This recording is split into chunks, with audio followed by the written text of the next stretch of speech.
Hello students, हम लोग flux Gauss law पे बहुत सारे सवाल लगाए। जूम सेशन में भी बहुत सारा डिस्कशन हुआ हम लोगों का, है ना। कायदे से अगर हम बात करें सीक्वेंस में आगे बढ़े तो अब हम लोगों का एनसीईआरटी के मुताबिक सेकंड चैप्टर स्टार्ट होना चाहिए। लेकिन एक छोटा सा टॉपिक है ना, कैविटी, है ना। कैविटी एक टॉपिक है जो कि नॉन कंडक्टिंग स्फीयर में भी क्रिएट की जा सकती है, कंडक्टिंग में भी क्रिएट की जा सकती है ना। तो हम लोग एक बात किए थे कि जब कंडक्टर की बात, हम कैविटी हेडिंग आप लोग दे सकते हैं, कैविटी से कुछ बातें समझ लेते हैं। कभी कभी इस पर थ्योरेटिकल क्वेश्चन आता है ना। अच्छा, कैविटी ऐसा नहीं है कि कैविटी आप पढ़े नहीं हो। जैसे स्फेरिकल सेल था, उसमें कुछ थिकनेस था, उसके अंदर जो खाली जगह था वो भी एक कैविटी ही था, है ना, वो भी एक कैविटी ही था। तो इट्स नॉट लाइक दैट कि ये बहुत अननोन वर्ड है ना, इसको आप जानते हो, है कि नहीं। तो जैसे कैविटी इन कंडक्टर की बात करें, कैविटी इन कंडक्टर सबसे पहले हम लोग पढ़ लेते हैं, है ना। कैविटी कंडक्टर, जैसे मान लीजिए ये एक कंडक्टर है, सॉलिड कंडक्टर है, और उसके अंदर हमने कैविटी कर दी। सॉलिड कंडक्टर है ना, और इसमें हमने कैविटी कर दी। ये खाली जगह यहां से थोड़ा सा निकाल लिया ना। जैसे एक स्फीयर था, स्फीयर के अंदर से कम रेडियस का, सेंटर से चाहे कहीं से हट के, मतलब दो, हालांकि यहां देखने से लग रहा है ये दोनों कॉन्सेंट्रिक नहीं है, कॉन्सेंट्रिक हो भी सकते हैं नहीं भी हो सकते हैं, उससे कोई फर्क नहीं पड़ता है। और हम जानते हैं एक बात कि अगर हम इसको चार्ज देंगे, अगर मैं चार्ज दूंगा तो ये पूरा का पूरा चार्ज आउटर सरफेस पे रिसाइड करेगा। अब बात करते हैं आउटर सरफेस पे ही क्यों जाएगा ये पूरा चार्ज। कंडक्टर है, कैविटी कंडक्टर की अभी हम बात कर रहे हैं। पूरा का पूरा चार्ज क्या होगा, तो आउटर सरफेस पे चला जाएगा। तो आउटर सरफेस पे क्यों जाएगा, तो हम लोग अपने मन से मान लेते हैं कि मान लो इनर सरफेस पे गिर गया, क्योंकि चार्ज यहां भी तो जा सकता था, यहां भी तो कंडक्टर का सरफेस है, क्योंकि खाली जगह है यहां, तो यहां भी तो कंडक्टर का एक सरफेस मौजूद है। वहां चार्ज नहीं जाएगा, क्यों, क्योंकि अगर वहां चार्ज चला गया तो मटेरियल के अंदर फिर फील्ड जीरो नहीं होगा। जैसे मैं एक गॉसियन सरफेस लूंगा, मान लो एक ऐसा स्फीयर, मैं गॉसियन स्फीयर लूंगा, तो इस गॉसियन स्फीयर में E.dA integration over closed Gaussian surface is equal to q enclose by epsilon naught, और ये ई जीरो होना चाहिए। हम जानते हैं कि मटेरियल के अंदर, कंडक्टिंग मटेरियल के अंदर इलेक्ट्रोस्टैटिक कंडीशन में, इलेक्ट्रोस्टैटिक कंडीशन का मतलब उसके अंदर का चार्ज फ्लो ना कर रहा हो, चार्ज जहां भी हो वो रेस्ट में हो। चार्ज सरफेस पे होगा, अच्छी बात है, लेकिन सरफेस पे भी मोशन में नहीं होगा, बिल्कुल रेस्ट में होगा। तो ई अगर जीरो है तो क्यू इनक्लोज को जीरो होना होगा। अब क्यू इनक्लोज जीरो होने का मतलब इस गॉसियन सरफेस के अंदर कोई चार्ज नहीं जाना चाहिए। इसका मतलब नहीं चार्ज यहाँ होना चाहिए, नहीं यहाँ होना चाहिए, नहीं यहाँ होना चाहिए, तो इनर सरफेस पे भी कोई चार्ज नहीं होना चाहिए। ठीक है, इससे क्या होता है, तो इससे ये होता है कि जब कोई चार्ज ही नहीं आएगा इनर सरफेस पे, तो ये जो कैविटी का रीजन है ये इलेक्ट्रिक फील्ड फ्री हो जाएगा। इलेक्ट्रिक फील्ड फ्री, ठीक है ना। इलेक्ट्रिक फील्ड फ्री का मतलब क्या हुआ कि मान लो मेरे पास एक ऐसा मटेरियल है, जैसे मान लो ये एक चीज है ना, इस चीज को मुझे एक्सटर्नल इलेक्ट्रिक फील्ड से बचाना है। जैसे एक्सटर्नल इलेक्ट्रिक फील्ड का मतलब हो सकता है कहीं चार्ज मौजूद हो, कहीं से कोई चार्ज आ गया, उस चार्ज का एक इलेक्ट्रिक फील्ड हो। और मान लो ये एक ऐसा डिवाइस है जो किसी एक्सटर्नल इलेक्ट्रिक फील्ड में रख देने से, मतलब अगर इसको, इस पे एक्सटर्नल इलेक्ट्रिक फील्ड आ जाए इसके साइड पे, तो ये डैमेज हो जाएगा। तो मुझे एक ऐसे जगह पे ले जाना होगा इसको जहां पे फील्ड किसी भी कीमत पे एट एनी रेट आए ही ना। और वो जो पॉइंट होता है वो पॉइंट है कंडक्टर की कैविटी। आप कंडक्टर पे कुछ भी चार्ज दे दो, है ना, ये कैविटी के अंदर फील्ड नहीं होगा। अगर कैविटी के अंदर पहले से कोई चार्ज ना हो तो कैविटी के अंदर फील्ड कतई नहीं होगा। कारण, क्योंकि जब गॉस लॉ लगाएंगे तो मटेरियल के अंदर फील्ड जीरो होना चाहिए, इसलिए यहाँ पे कोई चार्ज नहीं होगा। जब चार्ज नहीं होगा तो यहाँ पे फील्ड नहीं होगा। जैसे इनर सरफेस पे कोई चार्ज होता तब ना यहाँ अंदर के पॉइंट्स पे फील्ड आता, है ना, लेकिन जब चार्ज नहीं है तो फील्ड नहीं आएगा। तो इसी को हम लोग इलेक्ट्रोस्टैटिक शील्डिंग भी कहते हैं, इलेक्ट्रोस्टैटिक शील्डिंग, है ना। एक छोटा सा टॉपिक आपसे बोर्ड में पूछा जा सकता है। तो इलेक्ट्रोस्टैटिक शील्डिंग का मतलब यह है कि किसी भी कंडक्टर के अंदर अगर कैविटी क्रिएट कर देते हैं तो कंडक्टर पे कुछ भी चार्ज हो कैविटी के अंदर, है ना, कैविटी के सरफेस पे कोई चार्ज इंड्यूस नहीं हो पाता है, जिसकी वजह से कैविटी के अंदर फील्ड जीरो ही रहता है। और उसको, इसी प्रोसेस को, इसी फिनोमेना को इलेक्ट्रोस्टैटिक शील्डिंग कहते हैं। जैसे ये बताइए, साइंटिफिक रीजन भी है, जैसे हम लोग कार चलाते हैं और बहुत तेज बारिश आ जाती है, बहुत तेज बारिश आ जाती है, तो कार का जो बॉडी है बाहर बाहर वो कंडक्टर का है ना। तो इसमें सजेस्ट किया जाता है कि हमें कार से बाहर नहीं निकलना चाहिए। पेड़, जैसे बहुत बारिश हो रही हो, थंडर स्टॉर्म गिरने वाले हो, तो कभी भी किसी पेड़ के नीचे नहीं जाना चाहिए, क्योंकि कोई भी ट्री के नीचे, ट्री कंडक्टर होता है इलेक्ट्रिसिटी का, पता चला थंडर स्टॉर्म गिरा, पेड़ से हमारे बॉडी में आ गया करंट, मर गया। लेकिन अगर कार के अंदर रहेंगे तो कार अगर खुद कंडक्टर की बॉडी है तो कार का अंदर ऑटोमेटिक एक कैविटी है, कार की सीट पे हम बैठे हुए हैं, है ना, हम कैविटी के अंदर है, क्योंकि कार के अंदर का पार्ट कैविटी की तरह बिहेव करेगा अगर कार बाहर बाहर, है ना, कंडक्टर का है जैसे ही है। तो जब अंदर हम रहेंगे तो कोई इलेक्ट्रिक फील्ड आएगा ही नहीं, इलेक्ट्रिक फील्ड जब आएगा ही नहीं तो हमें कुछ नहीं होगा, हमें करंट फ्लो हमारी बॉडी के थ्रू नहीं होगा, हम बच जाएंगे, है ना। तो ये बचपन में भी ये ऐसे क्वेश्चन आपसे पूछे गए होंगे। तो ये इलेक्ट्रोस्टैटिक्स है। हाँ, यहां पे इनर सरफेस पे चार्ज आ सकता था, इस कैविटी के अंदर इनर सरफेस पे चार्ज आ सकता था। कब आ सकता था? तो अगर मैं अंदर में पहले से एक चार्ज रख दूं, पहले से उस कैविटी में एक चार्ज मौजूद रहता, तब आ जाता। तब क्या होता? तो जैसे ही मैं यहाँ Q चार्ज देता, इस इनर सरफेस पे -Q चार्ज आ जाता, इनर सरफेस पे -Q चार्ज आ जाता। पता है क्यों? फिर से वही, ये हमारा जो गॉसियन सरफेस है ना, इस गॉसियन सरफेस के अंदर इनक्लोज चार्ज 0 होना चाहिए, क्योंकि ई तो हमेशा ही 0 होगा। मटेरियल के, कंडक्टर के मटेरियल के अंदर फील्ड तो 0 हमेशा ही होगा, है ना। कैविटी के अंदर चार्ज दो, बाहर चार्ज दो, कहीं भी दो या ना दो, फील्ड तो इस पे 0 रहना है मटेरियल के अंदर। तो अब फील्ड को 0 करने के लिए क्यू इनक्लोज्ड को 0 करना पड़ता, तो यानी इस गॉसियन सरफेस के अंदर नेट चार्ज को 0 होना पड़ेगा।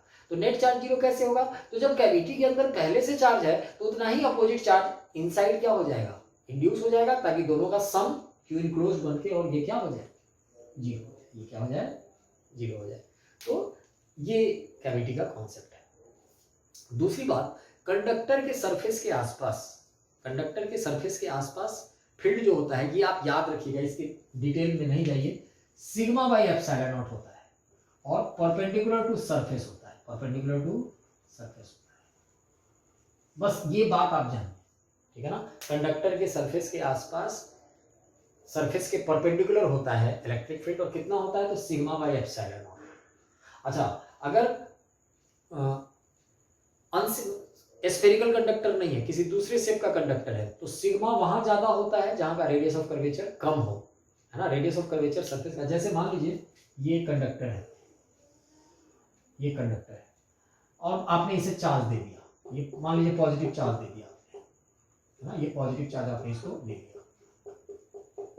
अब अगर इस पॉइंट पे जाएंगे, अब ये चूंकि नॉन यूनिफॉर्म शेप का है, इसलिए इसका सिग्मा थ्रू आउट कांस्टेंट नहीं होगा। यहां क्या होगा? Sigma not constant.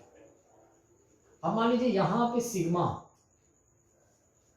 यहां का सिग्मा 1 हो और यहां का सिग्मा 2 हो। अब देखिए यहां का रेडियस ऑफ कर्वेचर क्या है? अब रेडियस ऑफ कर्वेचर 11th में आप लोग अगर पढ़े या नहीं भी पढ़े तो ध्यान दीजिए। जैसे रेडियस ऑफ कर्वेचर का यहां मतलब समझो कि ये जो सरफेस है, इस सरफेस के कर्वेचर का मतलब होता है कि इसी यहाँ पे एक टैंजेंट डालते हुए, है ना, एक सर्किल अगर मैं बना दूं, ठीक है ना, उसी तरीके से यहाँ टैंजेंट डालते हुए एक सर्किल बना दूं, तो यहाँ का रेडियस ऑफ कर्वेचर अगर R2 है, यहाँ का रेडियस ऑफ कर्वेचर अगर R1 है, तो आप हमें ऐसे ध्यान रखिएगा कि रेडियस ऑफ कर्वेचर उस सरफेस का ज्यादा होगा, वहां पे ज्यादा होगा रेडियस ऑफ कर्वेचर जहां पे वो ज्यादा मतलब कम नुकीला है, जहां वो ज्यादा नुकीला है, जहां पे एंड बहुत ज्यादा शार्प है, वहां का रेडियस ऑफ कर्वेचर कम होगा। जहां पे कम शार्प, जैसे ये यहाँ ज्यादा शार्प है इसलिए R2 कम है, R1 ज्यादा है। यहाँ क्या हो जाएगा? यहाँ R1 is greater than R2, तो सिग्मा में जस्ट उल्टा रिलेशन होता है, सरफेस चार्ज डेंसिटी में जस्ट उल्टा रिलेशन होता है, यानी sigma 2 is greater than sigma, that's all. इतना जानिए आप लोग कि नॉन यूनिफॉर्म शेप के कंडक्टर पे जब चार्ज डिस्ट्रीब्यूट होता है ना, तो सिग्मा थ्रू आउट कांस्टेंट नहीं होता है, और फील्ड जो होता है यहाँ पे, जैसे फील्ड की बात करें तो फील्ड बिल्कुल नॉर्मल होगा, और कितना होगा? तो सिग्मा बाई एप्सिलॉन नॉट। जैसे यहाँ पे field sigma 1 by epsilon not, यहाँ पे field sigma 2 by epsilon not, यहाँ पे फील्ड अलग कुछ सिग्मा 3 बाई एप्सिलॉन नॉट, क्योंकि हर जगह का अलग अलग सिग्मा होगा, ठीक है ना। बस इतनी बात आप कंडक्टर के बारे में ध्यान रखिएगा।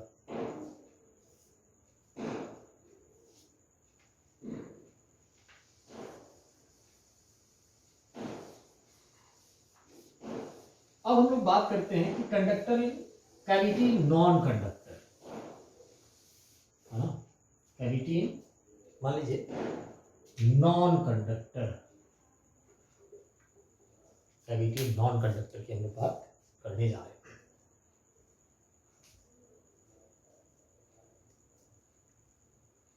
ठीक है, अब ये नॉन कंडक्टर में कैविटी का क्या मतलब है? जैसे मान लीजिए एक हमारे पास नॉन कंडक्टिंग सॉलिड स्फीयर है ना, उस स्फीयर के अंदर से कुछ हमने निकाल लिया, उस स्फीयर के अंदर से हम लोगों ने एक छोटा सा स्फीयर निकाल लिया कहीं से, जरूरी नहीं है कि कॉन्सेंट्रिक ही निकालेंगे, कहीं से हमने निकाल लिया। जैसे मान लीजिए this is a sphere, this is a sphere, ये एक स्फीयर है, आर रेडियस का होगा अपना ये, रो इसकी वॉल्यूम चार्ज डेंसिटी है, रो जो है इसकी वॉल्यूम चार्ज डेंसिटी है। ठीक है ना, अब चलिए मान लीजिए यहां पे एक कैविटी क्रिएट कर देना है, मतलब यहां एक कैविटी हमने किसी शेप का हटा दिया है इसे, और हटा दिया, इसका भी अपना रेडियस कुछ होगा, इसका अपना रेडियस होगा मान लो कुछ a, इसका रेडियस है a, इसका रेडियस हमारा कुछ होगा r, that is a different thing.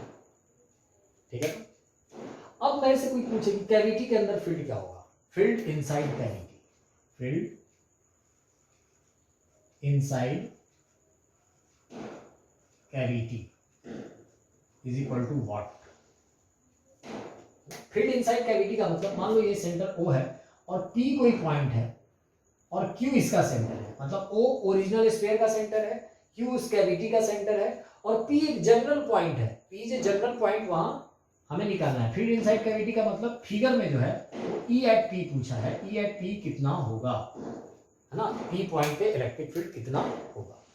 ठीक है ना, चलिए जरा देखते हैं P पॉइंट पे इलेक्ट्रिक फील्ड।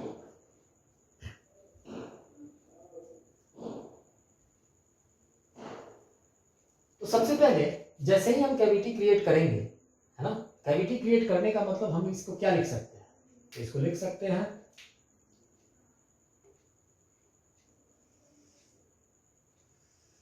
दिस स्फीयर, मतलब मीनिंगफुल फिगर हम बना रहे हैं, इस स्फीयर में से छोटा सा स्फीयर हम लोग निकाले हैं, तभी ना जाके एक कैविटी वाला स्फीयर बना है। दिस इज इक्वल टू मतलब structure with cavity is equal to full structure minus cavity, मतलब हम कह सकते हैं, मतलब सुपरपोजिशन प्रिंसिपल से जैसे कोई पूछेगा P पॉइंट पे फील्ड बताओ, तो इस स्ट्रक्चर में P पॉइंट पे फील्ड अब प्लस इस स्ट्रक्चर का P पॉइंट पे फील्ड इज इक्वल टू इस स्ट्रक्चर ओरिजिनल स्ट्रक्चर का P पॉइंट पे फील्ड हो जाना चाहिए। समझ में आ रही है बात? आई रिपीट, जैसे मैंने कैविटी क्रिएट कर रखा है, अच्छी बात है, कैविटी क्रिएट कर दिया आपने, तो ये एक स्ट्रक्चर बना, दिस इज स्ट्रक्चर जिसमें कैविटी है, तो इस स्ट्रक्चर की वजह से P पॉइंट पे फील्ड अब प्लस यहां जो कैविटी निकाला है आपने, जिस पार्ट को निकाला है उसका खुद का फील्ड जो यहां होता, इन दोनों का सम ओरिजिनल के फील्ड के बराबर होना चाहिए कि नहीं? ओरिजिनल के लिए ये पॉइंट P, ये O ओरिजिनल के लिए फील्ड के बराबर होना चाहिए,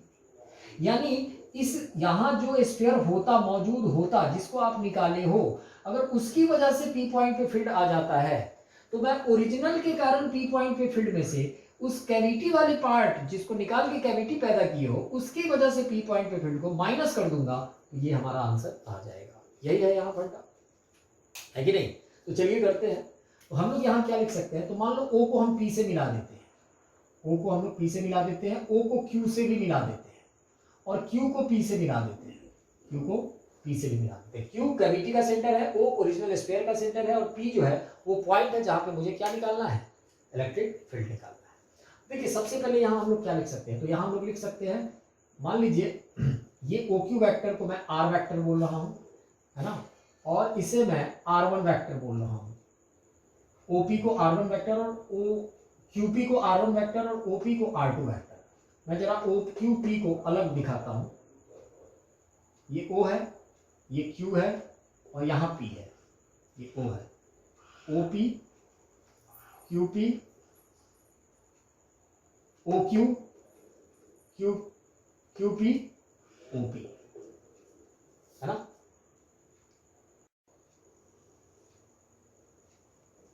ऑलराइट, तो ओरिजिनल स्फीयर का सेंटर, Q जो कैविटी निकाले हो, कैविटी वाला पार्ट उसका सेंटर, और P वो पॉइंट कैविटी के अंदर।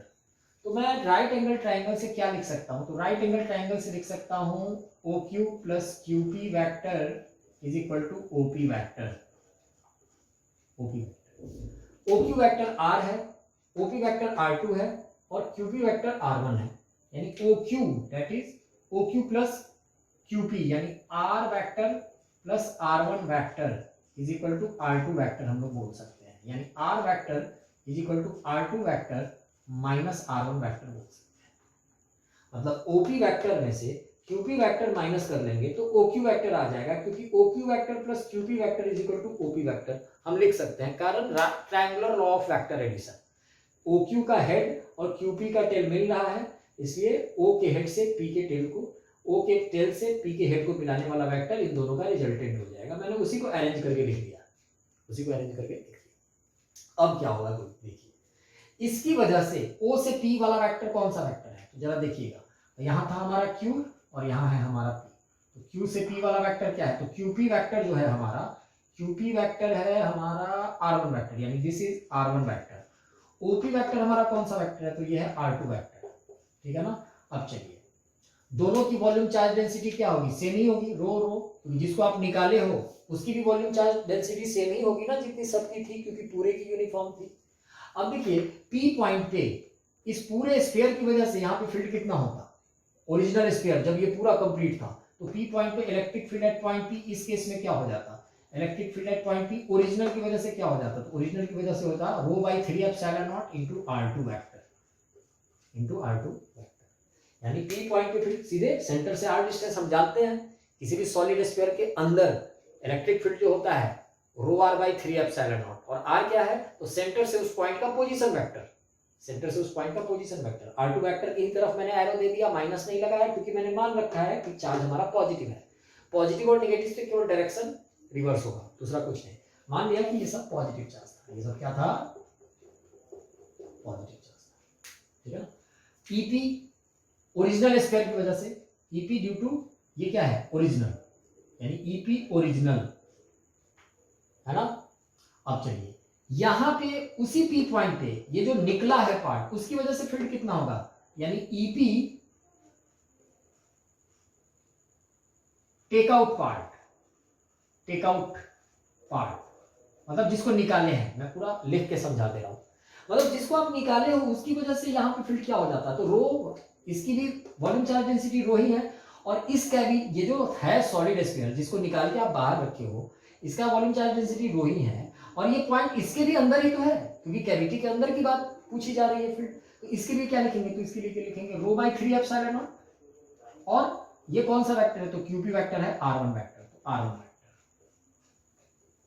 ठीक है ना। तो E एट P अब क्या हो जाएगा? तो E एट P को हम लोग क्या लिख सकते हैं? तो E एट P जो पूछा जा रहा है, मतलब जब हम कैविटी क्रिएट कर दिए हैं, उस कैविटी के अंदर जो P पॉइंट है, अब वहां तो कुछ नहीं है, अब इसकी वजह से P पॉइंट पे फील्ड क्या होगा?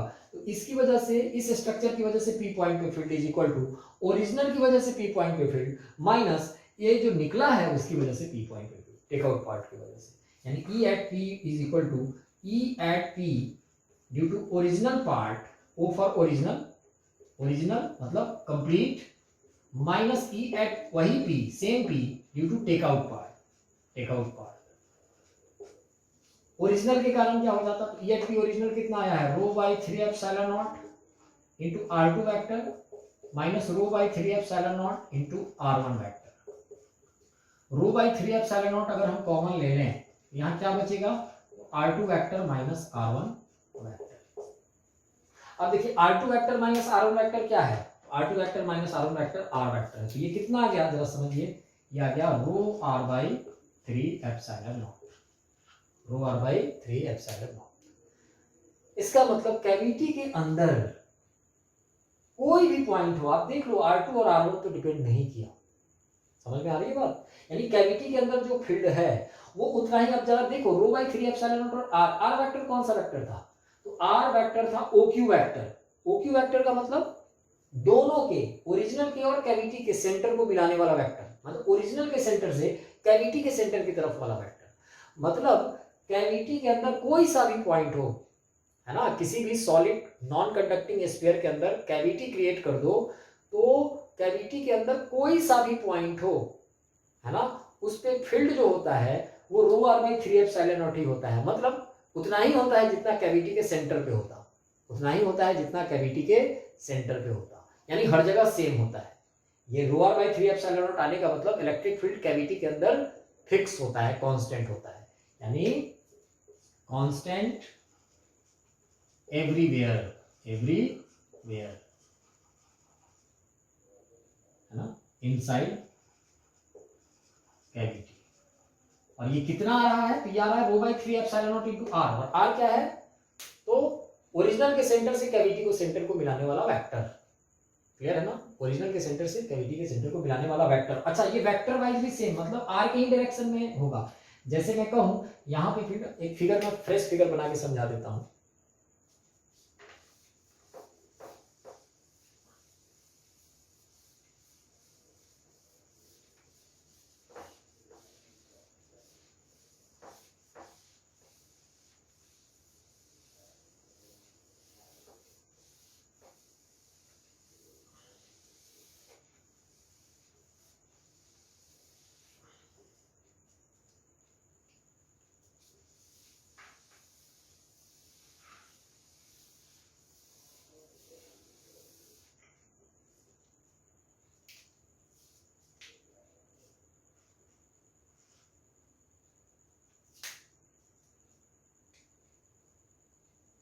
ऑलराइट,